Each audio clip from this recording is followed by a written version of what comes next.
ሰላም ሰላም ቤተሰብ እንደምን አላችሁ? ከኔ ጋር ሁሉም ሰላም ነው። በያላችሁበት ሰላማችሁ ይብዛል እያልኩኝ ቤተሰብ ይህን ቪዲዮ ላይክ ሼር አድርጉልኝ። በእግዚአብሔር ይዣችኋለሁ። ነበር የሆናችሁ ደግሞ ላይክ ሼር እያደረጋችሁ አበረታቱኝ። አዲስ የሆናችሁ ሰብስክራይብ አድርጉ። ብዙ ጊዜ ታዩና ቪዲዮ ሰብስክራይብ አታደርጉም፣ ላይክ አታደርጉም። ሊብስ ገባም እንደዛው ላይክ ሳታደርጉ ውጭ ላይ ቆማችሁ ነው የምትወጡት ማለት ነው። በእግዚአብሔር ማንንም አይጎዳም እኮ ለኔ ስለሚጠቅም ነው። እናንተ ሸር ማድረግ ብቻ ነው፣ ላይክ ማድረግ እውነት ለኔ አስፈላጊ ስለሆነ ነው ማለት ነው።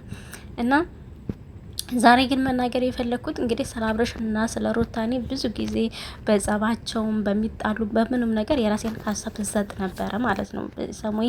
ይህን ሳምንት አካባቢ ነው ስለነሱ መስራት ያቆምኩኝ። ሲያጠፉ ተናገራለሁ።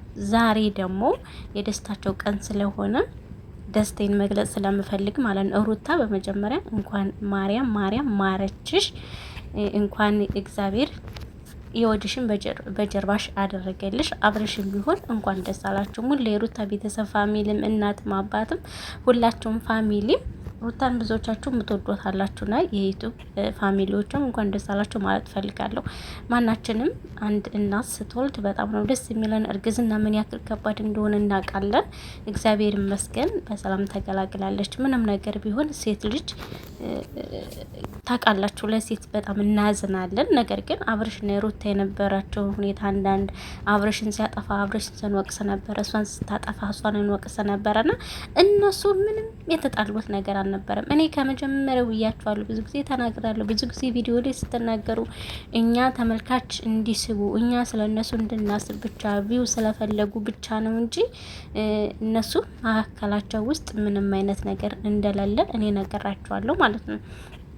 እና እኛ የምንፈልገው እናንተ ሰላም መሆናችሁን ብቻ ነው።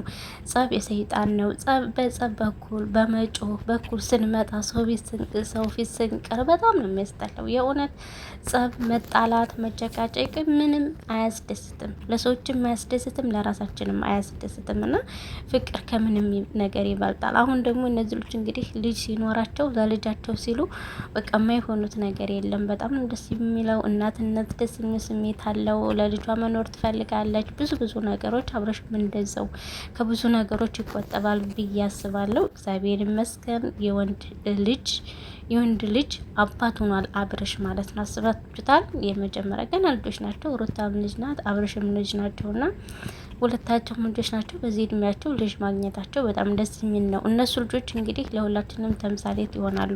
በአጭር ጊዜ ውስጥ ለውጥ አንጥተው በዛ ላይ ደግሞ ልጅን የሚያክል ነገር ደግሞ እግዚአብሔር ሰጥቷቸው የበረከት ተካፋይ ሆነዋል እና ሁላችንም በተለይ ስደት ላይ እድሜያችን ለምናሳልፈው እንዲሁም ብዙ ነገሮች አሉ ስደት ላይ የምንፈልጋቸው ነገሮች እና ልጅ በልጅነት ነው። አብዛኞቻቸው ራሱ አረብ ሀገር የመጡ ልጆች ልጅ አላቸው ወልደው ምናምን ነው የሚመጡት እና ያልወለድን ልጆች ደግሞ ልጅ በጣም ትልቅ ነገር ነው። ልጅ እድሜያችን ካለፈ በኋላ አናገኘውም። ብር ግን ልናገኘው እንችላለን። አረብ ሀገር ነገ ከነገ ወዲያ መተን መስራት እንችላለን። ብዙዎቻችሁ መሄድ ወደ ኢትዮጵያ መሄድ የምትፈሩ ብር ማውጣት የምትፈሩ ኑሮ የሚከብዳችሁና 10 አመትም ተቀመጥን 20 አመትም ተቀመጥን የፈለገን ያክል ብንቀመጥ የኢትዮጵያ ኑሯችን እናውቀዋለን፣ ኢኮኖሚያችን እናውቀዋለን። እና ያንኑ ኑሮ ነው መተን የምንኖረው። እዚህ የምንጨምረው ዝም ብለን የብር መጨመረውን ብር ባንክ ማስቀመጣችን ብቻ ይህን ነገር ላድርግ ለምን ይሄዳለሁ ምናምን እያላችሁ ብዙዎቻችሁ ራሳችሁን አታስጨንቁ። አረብ ሀገር ምን ያክል ጭንቀት እንዳለው ምን ያክል ተጽዕኖ እንዳለው እናውቃለን። ምንም ያክል ቢመቸን ምንም ያክል ጥሩ ሰዎች ጋር ብንሆንም በተፈጥሮ በቃ አላቅም ለምን እንደሆነ ውስጣችን በጣም ህመም አለው። በጣም ነው የምንጨነቀው። ና ሰላምን የመሰለ ነገር የለም። ሀገራችሁን ግቡ፣ አትፍሩ፣ የእውነት አትፍሩ። እኔ የሚወልድ ሰው ሳይ በጣም ነው የሚደሰተው። አረብ ሀገር ያለ ነው ታውቃላችሁ፣ ማዳም ቤትና አንዳንድ ህይወት የተሳካላቸው በውጭ አገቡ ምናምን ናቸው እንጂ የሚወልዱ ማዳም ቤት ያለ ነው 4 አመት 5 አመት ከዛም በላይ ሰው ሲወልድ እያየን ብቻ ነው እንትን የምንልና ሁላችሁም ልትቀኑ ይገባል። ልጅ ከምንም በላይ ነው። የእውነት ነው የምላችሁ። እኔ በዚህ ሳምንት ይሄው ቆርጬ ኢትዮጵያ ሊሄድ ነው።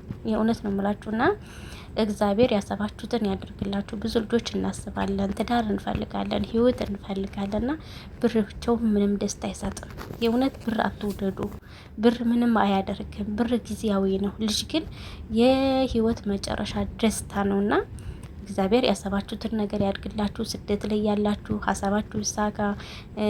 እኔ እንጃ ምን ማለት እንዳለብኝ አላቅም። የሰው ሀገር የሰው ነው። ሀገራችሁን ግቡ ማለት እፈልጋለሁ።